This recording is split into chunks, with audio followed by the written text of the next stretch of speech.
व्याख्यामुद्रां करसरसिजैः पुस्तकं शङ्खचक्रे बिभ्रद्भिन्नस्फटिकरुचिरे पुण्डरीके निषण्णः अम्लानश्रीरमृतविशदेरंशभिप्लावयन् मामाविर्भूयादनगमहिमा मानसे वागधीशः नमस्ते प्राणेश प्रणतविभवायामनिमगाः नमः स्वामिन् रामप्रियतमनमन् गुरुगुण नमस्तुभ्यं भीमप्रबलतमकृष्णेष्ट भगवन् नमः श्रीमन्मध्वप्रदिश सुदर्शन्नो जय जय श्रीगुरुभ्यो नमः नारायणं सुरगुरुं जगदेकनाथं भक्तप्रियं सकललोकनमस्कृतं च त्रैगुण्यवर्जितमजं विभुमाद्यमीशं वन्दे भवग्रम् अमरासुरसिद्धवन्द्यं नारायणं नमस्कृत्य नरं चैव नरोत्तमं देवीं सरस्वतीं व्यासं ततो जयमुदीरये ವೇದವ್ಯಾಸರ ಮಹಾಭಾರತದ ಚಿಂತಕರಿಗೆ ವಂದನೆಗಳು. ಶಾಂತಿ ಪರ್ವದ 221ನೆಯ ಪ್ರವಚನ. ಕಳೆದ ಬಾರಿಯೇ ತಿಳಿಸಿದ್ದೇ, ಭೀಷ್ಮರು ಅನೇಕ ಸಣ್ಣ ಸಣ್ಣ ಬೇರೆ ಬೇರೆ ಭಿನ್ನ ಭಿನ್ನ ವಿಷಯಗಳಲ್ಲಿ ಕೆಲವು ಬ್ರಹ್ಮಧರ್ಮಗಳನ್ನು, ಕ್ಷತ್ರಿಯೋಚಿತ ರೀತಿ ರಿವಾಜುಗಳನ್ನೆಲ್ಲ ಹೇಳುತ್ತಾ ಇದ್ದಾರೆ ಅಂತ. ಮುಖ್ಯವಾಗಿ ತಪ್ಪುಗಳ, ಅದಕ್ಕೆ ಬೇಕಾಗಿರತಕ್ಕ ಒಪ್ಪುಗಳ, ಪ್ರಾಯಶ್ಚಿತ್ತಗಳ ಕೆಲವು ಮುಖಗಳನ್ನು ತೋರಿಸಿಕೊಡ್ತಾ ಬಂದರು. ಪಂಚಮಹಾಪಾಪಿಗಳ ವಿಷಯವನ್ನು ಎತ್ತಿಕೊಂಡ್ರು ಅವರು. ಅವನಿಗೆ ಶಾಸ್ತ್ರ ಏನು ಹೆಚ್ಚಿಗೆ ಪ್ರಾಯಶ್ಚಿತ್ತ ಹೇಳಲಿಕ್ಕೆ ಹೋಗುವುದಿಲ್ಲ, ಅವನು ಅನರ್ಹ ಅಂತ ಅವನೇ ಸ್ವಯಂ ತನ್ನ ತಪ್ಪಿಗೆ ಪ್ರಾಯಶ್ಚಿತ್ತವನ್ನು ಮಾಡಿಕೊಳ್ಳಬೇಕು. ಒಂದು ದೃಷ್ಟಿಯಿಂದ ಅವನಿಗೆ ಮೃತ್ಯುವೇ ನಿಶ್ಚಿತವಾದದ್ದು ಅನ್ನೋ ನೆಲೆಯಲ್ಲಿ ಅದರ ಚಿಂತನೆ ಕೊಟ್ಟವರು. ಒಂದು ವಿಷಯ ಅದರಲ್ಲಿ ಉಳಿದಿತ್ತೇನು ಕೇಳಿದರೆ, 5ನೆಯ ಸಂಗತಿ ಕಳ್ಳು ಕುಡಿಯುವವಾಯ್ತಲ್ಲ, ಅದರಲ್ಲಿಯೂ ಉತ್ತಮ ಬ್ರಹ್ಮಜ್ಞಾನಿ ಆದವ, ಇಂಥವೆಲ್ಲ ಆ ವರ್ಗದಲ್ಲಿ ಕೂತವನು ಮುಖದ ಕರ್ಮಕ್ಕೋಸ್ಕರ ಪ್ರಧಾನವಾಗಿ ಸೃಷ್ಟಿಗೊಂಡವನು ಆ ಮುಖಕ್ಕೆ ಬೇಡದಿದ್ದದ್ದನ್ನೆಲ್ಲ ಹಾಕಬಾರ್ದವನು. ಕಳ್ಳು ಕುಡಿಯುವುದಾಗಲಿ, ಒಳ್ಳೆ ಜ್ಞಾನಿಗಳ ಸಂಹಾರವನ್ನು ನಡೆಸುವುದಾಗಲಿ, ಜೊತೆಯಲ್ಲಿ ಬಹಳಷ್ಟು ದೊಡ್ಡ ಮೊತ್ತದ ಕಳ್ಳತನ ಆಗಲಿ, ಕೊನೆಗೆ ಇತರರ ಸ್ತ್ರೀಯರ ದೌರ್ಜನ್ಯದಲ್ಲಿ ಆತ ಒಳಗೊಂಡ್ರೂ ಮಹಾಪಾಪಿ ಆಗ್ತಾನೆ ಅಂತ ಹೇಳುತ್ತಾ, ಇದಕ್ಕೆಲ್ಲ ವಿಶೇಷವಾದಂತಹ ಪ್ರಾಯಶ್ಚಿತ್ತಗಳು ಇಲ್ಲ ಅಂತ ತಿಳಿಸ್ತಾ, ಇಂಥ 4 ಬಗೆಯ ವ್ಯಕ್ತಿಗಳಲ್ಲಿ ಸೇರಿಕೊಂಡವನ ಕಥೆ ಅಂತ ಬಂತು. ಅವನ ಜೊತೆಯಲ್ಲಿ ಒಡನಾಟ ಮಾಡುವವ, ಅದಕ್ಕೆ ಒಂದು ದೃಷ್ಟಿಯಿಂದ ಬೆಂಬಲವೀಯುವ ಮಿತ್ರನಂತೆ ಇರುವವ, ಒಟ್ಟಾರೆ ಅವನ ಜೊತೆಯಲ್ಲಿ ತನ್ನ ಊಟ ಆಟಗಳನ್ನೆಲ್ಲ ನಡೆಸಿಕೊಡ್ತಾ ಬಂದರೆ, ಸಹವಾಸ ಅಂತೇನು ಹೇಳ್ತೇವೆ, ಸಂಘ ಅಂತೇನು ಹೇಳ್ತೇವೆ, ಅದು ಪರಮ ದೋಷವಾಗ್ತದೆ ಅಂತ ಹೇಳ್ತಾರೆ. ಈ ವರ್ಗದಲ್ಲಿ ಕಳ್ಳು ಕುಡಿಯುವ, ಕಳ್ಳತನ ಮಾಡುವ ಕೆಲಸಗಳಿಂದ ಆತ ಧರ್ಮಭ್ರಷ್ಟನಾಗಿರ್ತಾನೆ, ಪತಿತ ಅಂತವನ್ನ ಕರೀತಾರೆ. ಬಿದ್ದೋದವ, ಕಕ್ಷೆಯಲ್ಲಿ ಇಲ್ಲದವ, ಧರ್ಮದ ಭೂಮಿಕೆಯಲ್ಲಿ, ಧರ್ಮದ ಚಾವಡಿಯಲ್ಲಿ ಕೂತ್ಕೊಳ್ಳಲು ಯೋಗ್ಯತೆ ಇಲ್ಲದವ, ಕಳಚಿ ಹೋಗಿದ್ದಾನೆ, ಬಿದ್ದೋಗಿದ್ದ. ಕೆಲವೊಮ್ಮೆ ಬಹಳ ಜೋರಾಗಿ ಹೇಳ್ತಾರವರು, ಸುಮ್ಮನೆ 2 ಜಾಸ್ತಿ ಅಲ್ಲ, 2-3 ದಿನದ ನಿತ್ಯ ಕರ್ಮಗಳನ್ನು ನಡೆಸಿಕೊಡದಿದ್ದರೂ ಅವನಿಗೆ ಪಾತಿಥ್ಯವನ್ನು ಹೇಳ್ತಾರೆ ಕೆಲವೊಮ್ಮೆ. ಹೀಗಾಗಿ ಇಂಥವರ ಜೊತೆಯಲ್ಲಿ 1 ವರ್ಷದವರೆಗೆ ಒಡನಾಟ ಇದ್ದರೆ, ಅವರು ಹೇಳುವ ರೀತಿ ಬಹಳ ಚೆನ್ನಾಗಿ, ಸಂವತ್ಸರೇಣ ಪದ್ಧತಿ ಪತಿತೇನ ಸಹಾಚರ, 4 ದಿನದ ಮಟ್ಟಿಗೆ ತಿಂಗಳಲ್ಲಿ ಬಂದು ಹೋಗುವಾಗ ಅಂತ ಇದ್ರೆ ವಿಷಯ ಬೇರೆ. ವರ್ಷದ ಒಂದು ಉದ್ದನೆಯ ಇತಿಹಾಸದಲ್ಲಿ ಆತ ಒಂದೊಮ್ಮೆ ಅವನ ಮಿತ್ರನಾಗಿ ಅವನ ಜೊತೆಯಲ್ಲಿ ಇದ್ದು ಬಿಟ್ಟಿದ್ರೆ ಇವನು 5ನೇವನು ಪತಿತ ಅಂತ ತತ್ ಸಂಯೋಗ ಬದದ್ದನ್ನು ಅದಕ್ಕೆ ಹೇಳುವಾಗ 4ರ ಜೊತೆಗೆ ಸೇರಿದವನು ಮಹಾಪಾಪಿಯೇ. ಸೇರುವ ಕತೆ ವರ್ಷಗಟ್ಟಲ್ಲಿ ಇರುವಾಗ. ಈಗ ಇಂತಹ ಸಂದರ್ಭಗಳಿಗೆಲ್ಲ ವಿಶೇಷವಾದ ಪ್ರಾಯಶ್ಚಿತ್ತಗಳಿಲ್ಲ ಅಂತ ಹೇಳಿಬಿಟ್ರು. ಮತ್ತೆ ಪ್ರಾಯಶ್ಚಿತ್ತ ಮಾಡಿಕೊಳ್ಳುವವನು ಅವನು ಕೊನೆಗಳಿಗೆವರೆಗೂ ಪಶ್ಚಾತ್ತಾಪಿಯಾಗಿರಬೇಕು. ಮತ್ತೆ ಸಾಯೋ ಹೊತ್ತಿನವರೆಗೂ ನಾನು ಮಾಡಿದ್ದೆ ತಪ್ಪು, ತನ್ನಿಂದ ಆಗಿತ್ತು, ಅದಕ್ಕೋಸ್ಕರ ಈ ವ್ರತನೆಯ ಮಗಳು ಎನ್ನುವ ಎಚ್ಚರ ಇರಬೇಕು. ಸುಮ್ಮನೆ ಮತ್ತೆ ಬೂಟಾಟಿಕೆಗಾಗಿ ಪ್ರಾಯಶ್ಚಿತ್ತ ಮಾಡಿ ಕೈ ತೊಳೆದು ಬಿಟ್ಟಿದೆ ಇನ್ನೇನಿಲ್ಲ ಅಂತ ಹೇಳಿಕೊಳ್ಳುವುದಲ್ಲ.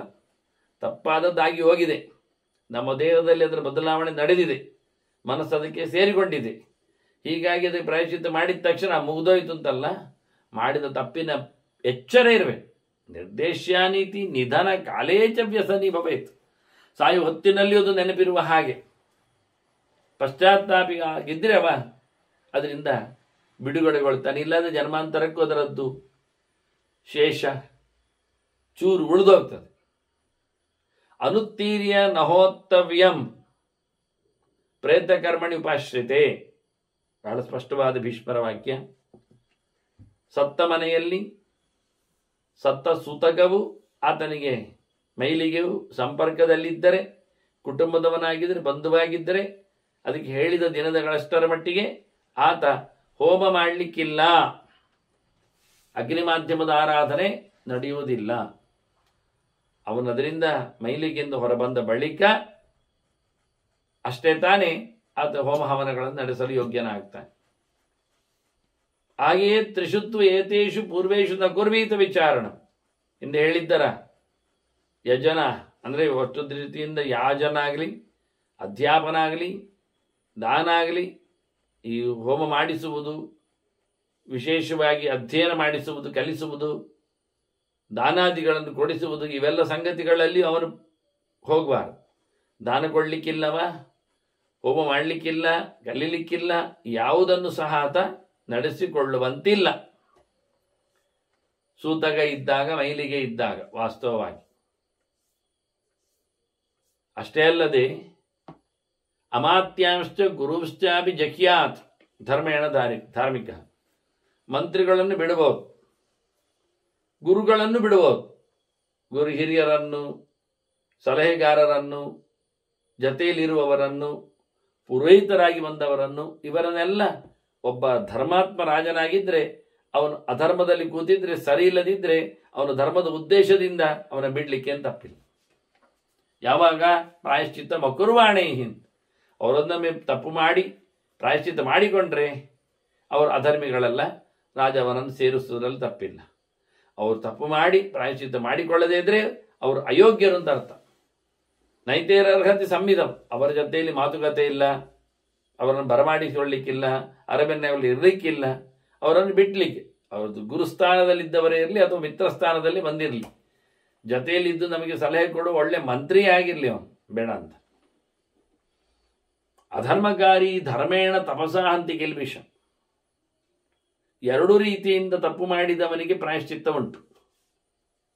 ತುಂಬ ವಿಶಿಷ್ಟವಾಗಿ ತಿಳಿಬೇಕಾದ್ದು. ಒಂದು ತಪಸ, ಒಂದು ಧರ್ಮೇಣ ಅಂತ. ಕರ್ಮಗಳನ್ನು ಒಳ್ಳೆಯದನ್ನು ಮಾಡುವ ಮೂಲಕ ಅವನಿಗೆ ಪ್ರಾಯಶ್ಚಿತ್ತ ಆಗ್ತದೆ. ಜೊತೆಯಲ್ಲಿ ಅವನು ತಪಸ್ವಿ ಆಗಬೇಕು. ತಪಸ್ವಿ ಅಂದರೆ 3 ಮುಖ. ಶಾರೀರಿಕವಾಗಿ ವ್ರತ ನಿಯಮಗಳನ್ನು ಮಾಡಬೇಕು, ಉಪವಾಸಾದಿಗಳನ್ನು. ಮಾನಸಿಕವಾಗಿ ಭಗವಂತನ ಎಚ್ಚರವನ್ನು ಸಂಪಾದಿಸಬೇಕು. ವಾಚಿಕವಾಗಿ ದೇವರ ಬಗ್ಗೆ ಚಿಂತನೆಗಳನ್ನು ಒಪ್ಪಿಸಬೇಕು, ಹೇಳಬೇಕು, ನಾಮಸ್ಮರಣೆ ಮಾಡುತ್ತಾ. ಹಾಗೊಂದೊಮ್ಮೆ ಇದ್ದರೆ ಅವನು ನಿಜವಾಗಿ ತನ್ನ ತಪ್ಪು ಮಾಡಿದ್ದರ ಪಾಪಗಳನ್ನೆಲ್ಲ ಕಳ್ಕೊಳ್ಳುತ್ತಾನೆ ಮುಖ್ಯವಾಗಿ ಅಂತ. ಮತ್ತೆ ಅಸ್ತೇನಂ ಸ್ಥೇನ ಇತ್ಯುಕ್ತ ದ್ವಿಗುಣಂ ಪಾಪಮಾಪನೀಯ. ಈಗ ಕಳ್ಳತನದ ಬಗ್ಗೆ ಒಂದು ಕೆಲ ಮಾತು ಹೇಳ್ತಾರೆ, ಇನ್ನು ಮುಂದೆ ಕುಡಿಯುವ ಬಗ್ಗೆ ಮಾತಾಡ್ತಾರೆ, ಭ್ರೂಣ ಹತ್ಯೆಯ ಬಗ್ಗೆಯೂ ಗುರುದಾರ ಗಮನದ ಬಗ್ಗೆಯೂ ಉಲ್ಲೇಖ ಮಾಡ್ತಾರೆ ಭೀಷ್ಮರು ಅನೇಕ ಆಯಾಮಗಳಲ್ಲಿ.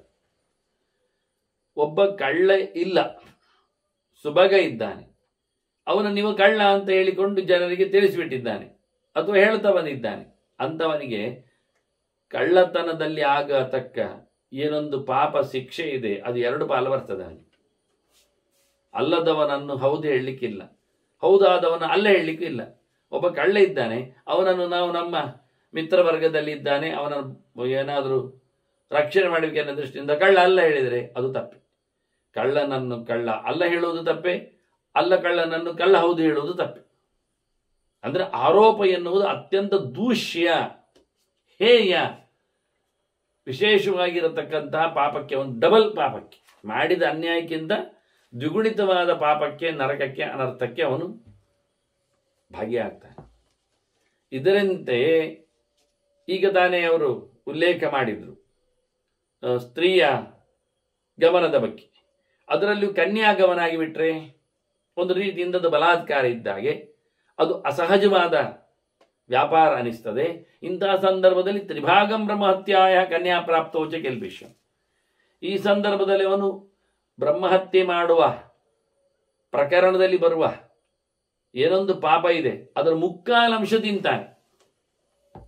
ಅಷ್ಟು ದರಿದ್ರವಾದ ಕೆಲಸ ಅದು, ಅತ್ಯಂತ ಪಾಪಿಷ್ಟವಾದ ಕೆಲಸ ಅಂತ ಅರ್ಥ. ಅದರಂತೆ ಇನ್ನು ಬ್ರಹ್ಮಹತ್ಯೆ ವಿಷಯದಲ್ಲಿ ಬರುವುದಾದರೆ, ಬ್ರಾಹ್ಮಣಾಯ ಅವಗುರಿಯುರಿಯೇ, ಬ್ರಾಹ್ಮಣನಿಗೆ ಯಾರಾದರೂ ನಿಂದೆ ಮಾಡಿದರೆ, ಬೈದರೆ, ಏನಾದರೂ ಅವರಿಗೆ ಅತ್ಯಂತ ಹೇಯವಾದ ಮಾತುಗಳನ್ನು ಕೇಳಿಸಿಬಿಟ್ರೆ, ಮಾತಿನಿಂದ ಅವರಿಗೆ ಘಾಸಿ ಆದರೆ, ಅಥವಾ ಸ್ಪೃಷ್ಟ ಅವರಿಗೆ ಮೈಗೆ ಏನಾದರೂ ತಾಗಿದ್ರೆ, ಹೊಡೆದರೆ, ಇದೆರಡು ಕಡೆಯಲ್ಲಿಯೂ ಸಹ ಬೈಯುವುದಕ್ಕಿಂತ ಹೊಡೆತದಲ್ಲಿ ಜಾಸ್ತಿ ಪಾಪ ಆಗ್ತದೆ. ಗುರುತರಂ ಭವೇತ್. ಅದಕ್ಕೆ ವರ್ಷಾಣಾಮಿ ಶತಂ ಪಾಪಂ ಪ್ರತಿಷ್ಠಾಂನ ಅಧಿಗಚ್ಚತೆ. 100 ವರ್ಷ ಅವನ ಪಾಪ ಹಸಿಯಾಗಿ ಉಳಿತದೆ. ಇವನಿಗೆ ಎಲ್ಲಿಯೂ ಸ್ಥಾನಮಾನ ಇಲ್ಲ. ಒಬ್ಬ ಜ್ಞಾನಿಗೆ ಅವನೊಂದೊಮ್ಮೆ ಮಾಡಿದ ನಿಂದೆಯಿಂದ, ಜೊತೆಯಲ್ಲಿ ಅವನ ಮೇಲೆ ಹಾಕಿರತಕ್ಕಂತಹ ನೋವಿನಿಂದ, ಹೊಡೆತಗಳಿಂದ, ಅದರಲ್ಲಿ ಬಹಳಷ್ಟು ಜೋರಾದ ಹೊಡೆತಗಳೆಲ್ಲಾದರೆ ಸಹಸ್ರಂಚೈವ ವರ್ಷಾಣ ನಿಪತ್ಯ ನರಕೆ ವಸೆ, ನರಕದಲ್ಲಿ 1000 ವರ್ಷ ಇರಬೇಕಾಗ್ತದೆ. ಒಂದೊಮ್ಮೆ ತಿಳಿದವನನ್ನು, ಜ್ಞಾನಿಯನ್ನು, ಎತ್ತರದ ಜನಾಂಗದವನನ್ನು ಹೊಡೆದು ಉರುಳಿಸಿ ಅವನನ್ನು ಸಾಯುವಂತೆಲ್ಲ ಮಾಡಿದರೆ ಅದೇ ಬ್ರಹ್ಮಹತ್ಯೆ ಕಥೆ ಅನ್ನೋದು.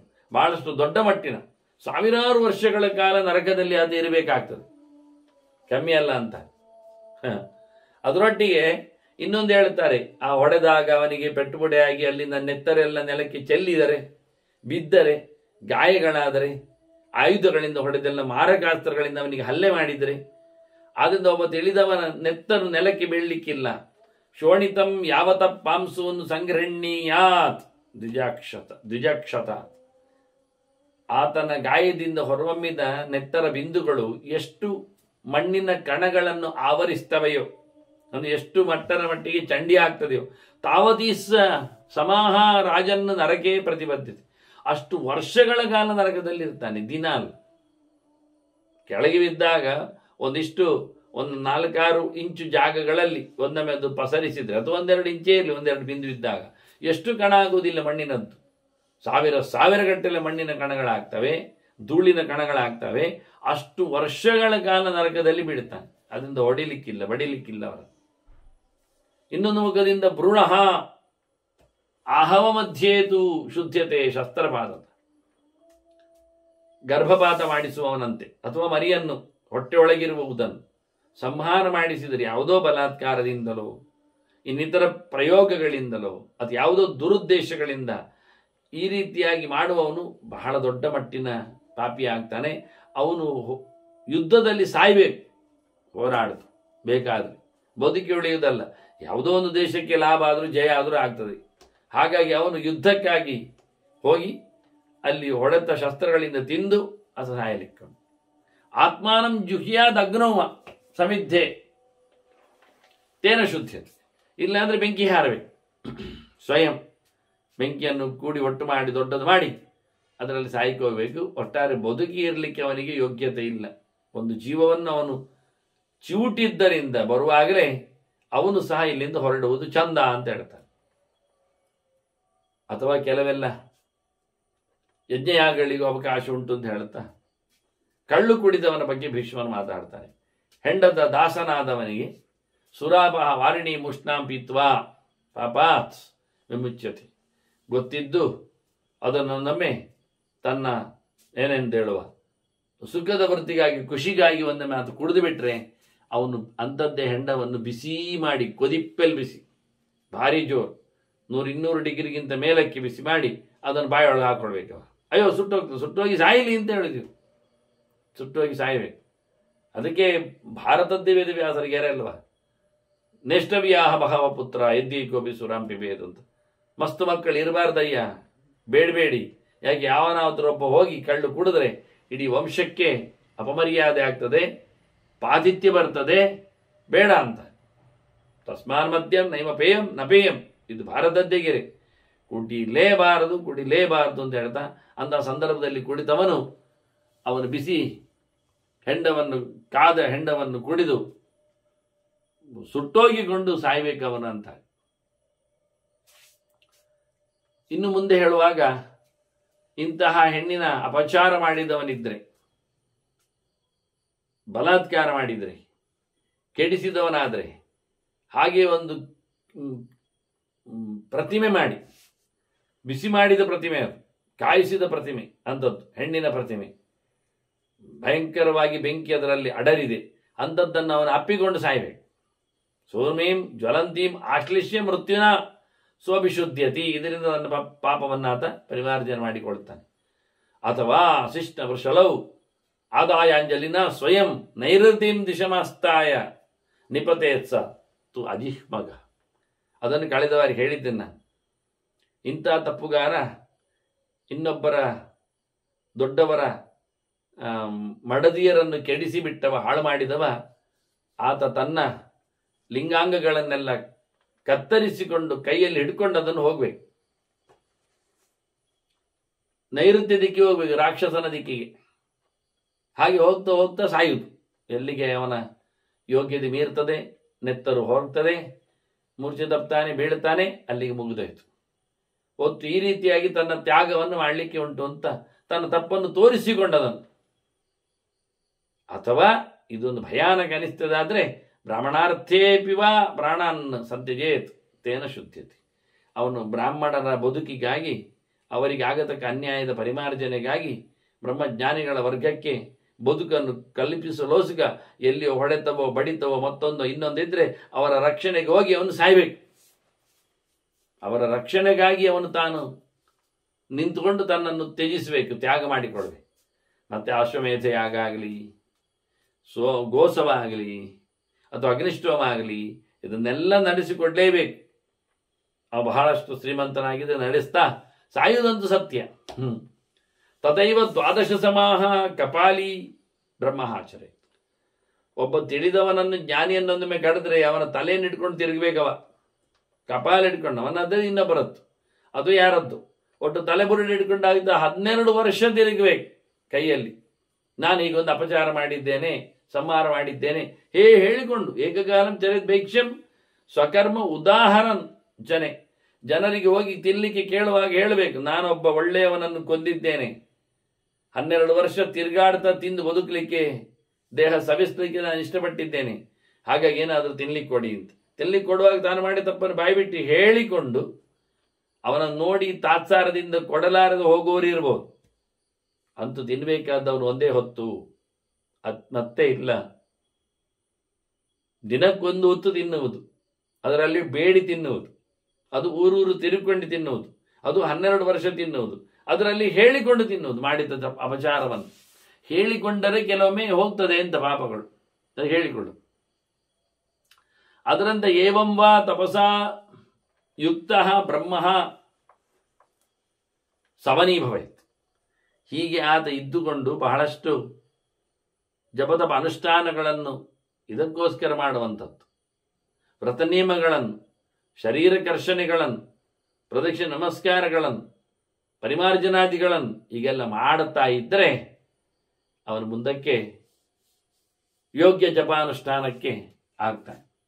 ಅವನ ನಿತ್ಯ ಕರ್ಮಗಳಿಗೆ ಅವನು ಫಿಟ್ ಆಗ್ತಾನೆ. ಇಲ್ಲಾಂದ್ರೆ ಸೂತಕದವರ ಮನೆಯಂತೆ ಅವನಿಗೆ ಅನುಕೂಲಕರಾಗಿರುವುದಿಲ್ಲ ವಾತಾವರಣ. ಏವಂ ಗರ್ಭ ಸಮಜ್ಞಾತ ಮಾತ್ರೇಯಿ ವಾವಿಘಾತಯೇತ್. ಅಥವಾ ತಾಯಿಯ ಸೋದರಿಯನ್ನು, ತನಗೆ ಚಿಕ್ಕ ತಾಯಿಯಂತೆ ಮಲತಾಯಿ ತನ್ನ ದೊರೆತಾಯಿಯಂತೆ ಇರುವವರ ಅಂಥವರಲ್ಲಿಯೂ ಸಹ ಗರ್ಭಿಣಿಯರನ್ನು ಒಂದೊಮ್ಮೆ ಆತ ಹೊಡೆದಾಕಿದ್ರೆ ದ್ವಿಗುಣ ಬ್ರಹ್ಮಹತ್ಯ. ಅವನಿಗೆ ಬ್ರಹ್ಮಹತ್ಯೆ ಮಾಡಿದ ಅವನಿಗೆ ಬ್ರಹ್ಮಹತ್ಯೆ ಮಾಡಿದ 2ರಷ್ಟು ಪಾಪ ಬರ್ತದೆ, ಡಬಲ್. ಸುರಾಪೋ ನಿಯತಾಹಾರೋ ಬ್ರಹ್ಮಚಾರಿ ಕ್ಷಪಾಚರ ಊರ್ಧ್ವಂ.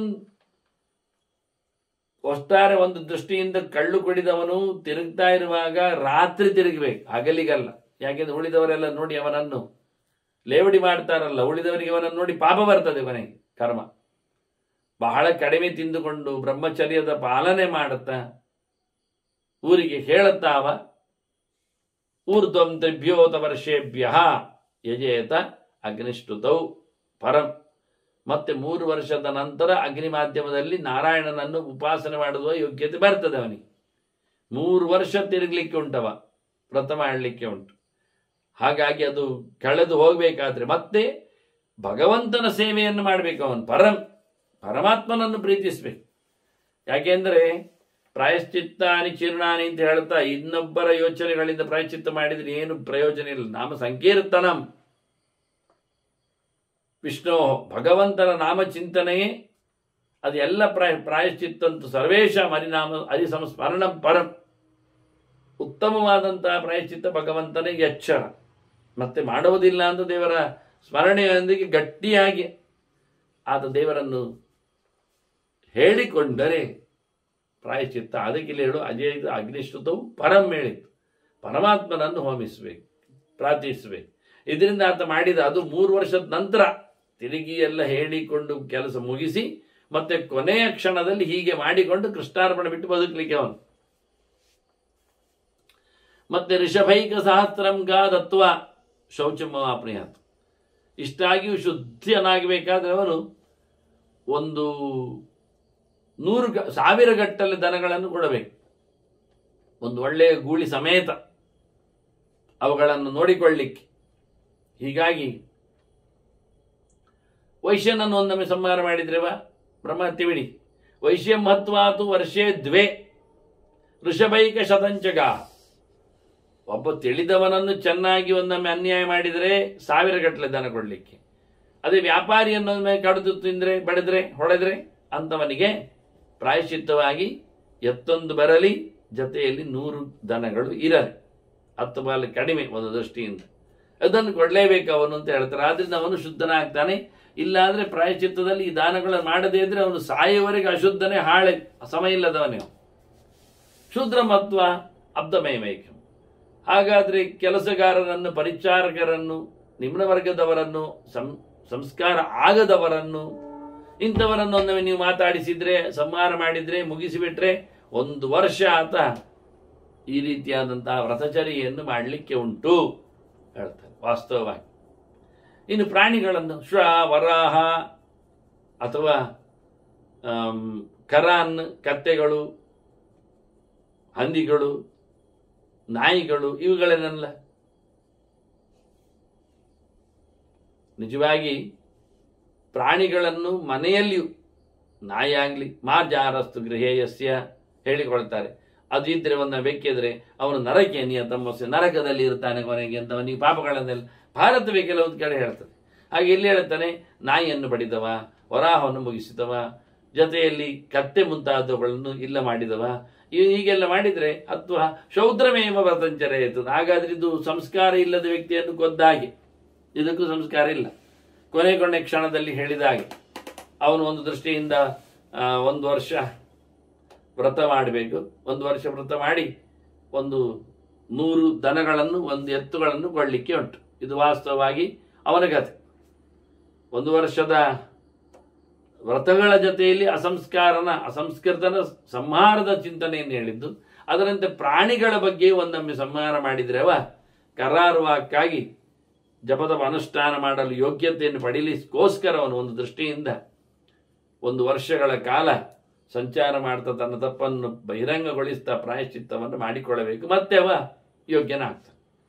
ಅದರೊಟ್ಟಿಗೆ ಧನದಾನ 100 ಗಟ್ಟಲೆ ಎತ್ತು ಇರುವ ಸಮೇತ ಅದು ಕೊಳ್ಳಿಕ್ಕೆ ಉಂಟು. ಅವರಿಗೆ ಹೇಳಿದ ಪ್ರಾಯಶ್ಚಿತ್ತ ದಾನ ವ್ಯವಸ್ಥೆ ಅದನ್ನು ಮಾಡಲೇಬೇಕು. ಇನ್ನು ಪ್ರಾಣಿಗಳ ಸಾಮಾನ್ಯ ಇರಲಿ, ಆಡಿರಲಿ, ಕುರಿ ಇರಲಿ, ಇನ್ನೇನೋ. ಉಕ್ತಃ ಪಶುವದೇ ದೋಷಃ ರಾಜನ್ ಪ್ರಾಣಿ ನಿಪಾತನ. ಪ್ರಾಣಿಗಳನ್ನು ಹೊಡೆಯುವುದರಿಂದ, ಬಡಿಯುವುದರಿಂದ, ಸಂಹರಿಸುವುದರಿಂದ ಬೇಕಾದಷ್ಟು ಪಾಪಗಳು ಉಂಟು. ದನಕ್ಕಿಂತ ಭಿನ್ನವಾಗಿ ಇತರ ಪ್ರಾಣಿಗಳ ಸಂಹಾರದಲ್ಲಿಯೂ ನಾಯಿ, ನರಿ, ತೋಳ, ಒಂಟೆ ಅಥವಾ ಕಾಡುಬೆಕ್ಕು, ಕತ್ತೆ, ಕುದುರೆ ಇವೆಲ್ಲ ಯಾವುದೇ ಇರಲಿ, ಪ್ರಾಣಿಗಳ ಮೇಲೆ ದೌರ್ಜನ್ಯ ತೋರಿಸಿದ್ರು ಅವನು ಖಂಡಿತವಾಗಿಯೂ ಪಾಪಿ ಆಗ್ತಾನೆ, ಬೀಳ್ಲಿಕ್ಕುಂಟವನು. ಎಂಥ ಪ್ರಾಣಿಗಳು ಹೇಳೋ ಒಂದು ಅದಕ್ಕೆ ಅಮೆಂಡ್ಮೆಂಟ್ ಕೊಡ್ತಾರೆ, ಅನಸ್ತಿಕೇಶು ಗೋಮೂತ್ರಂ ಪಾದಮೇಕಂ ಪ್ರಚಕ್ಷ. ಒಂದು ಕಾಲುವಾಸಿ ಪ್ರಾಯಶ್ಚಿತ್ತ ಮಾಡಿಕೊಳ್ಳಿಕ್ಕವ ಅಂತಹ ಸಂದರ್ಭಗಳಲ್ಲಿ. 1 ವರ್ಷದ್ದು ಹೇಳಿದರೆ 3 ತಿಂಗಳಲ್ಲಿ ಅವನು ವ್ಯವಸ್ಥೆ ಮಾಡಲಿಕ್ಕೆ, ಅಥವಾ ಒಂದು 100 ಗಟ್ಟಲೆ ಧನದಾನ ಹೇಳಿದರೆ ಒಂದು 25 ಕೊಡಲಿಕ್ಕೆ ಅವನು. ಒಟ್ಟು ಪಾದ ಅರ್ಧ, ಮುಕ್ಕಾಲು, ಪೂರ ಅಂತ ಸಾಮಾನ್ಯವಾಗಿ ಪ್ರಾಯಶ್ಚಿತ್ತದ ವಿಧಾನಗಳು ಹೇಳುವಂಥದ್ದು. ಅದು ಮುಳುಗುವುದಿರಲಿ, ಸ್ನಾನ ಇರಲಿ, ಅದು ಇನ್ನಿತರವಾದದ್ದು. ಯಾಕೆಂದರೆ ಕೇವಲ ಸ್ನಾನವನ್ನು ಯಾರು ಗಮನಿಸುವುದಿಲ್ಲ, ಹೇಳೋದಿಲ್ಲ. ನ ಕೆಮ್ಮಯಾನಿ ತೀರ್ಥಾನಿ ಮೃಚ್ಚಿನಾಹ ದೇವತಾಮಯಾಹ ಅಂತ ಹೇಳ್ತಾರೆ. ನಾವು ಹೋಗಿ ನೋಡಿಕೊಂಡು ಬರತಕ್ಕಂತಹ ದೇವಾಲಯದ ಪ್ರತೀಕಗಳದು ಕಲ್ಲು ಅಲ್ಲ ತಾನೆ, ಅದು ಕಲ್ಲಿನದ್ದೇ ಆಗಿದ್ರು ಅದರಲ್ಲಿ ದೇವರ ಸಾನ್ನಿಧ್ಯ ಉಂಟಲ್ವ. ಅದರಂತೆ ತೀರ್ಥಗಳು ಅಂದರೆ ನೀರುಗಳಲ್ಲ, ಅಲ್ಲಿ ದೇವತಾ ಶಕ್ತಿಯ ವಿಶೇಷವಾದ ಪ್ರಭಾವ ಅಲ್ಲಿ ಇದ್ದೇ ಇರ್ತದೆ ಒಂದು ದೃಷ್ಟಿಯಿಂದ.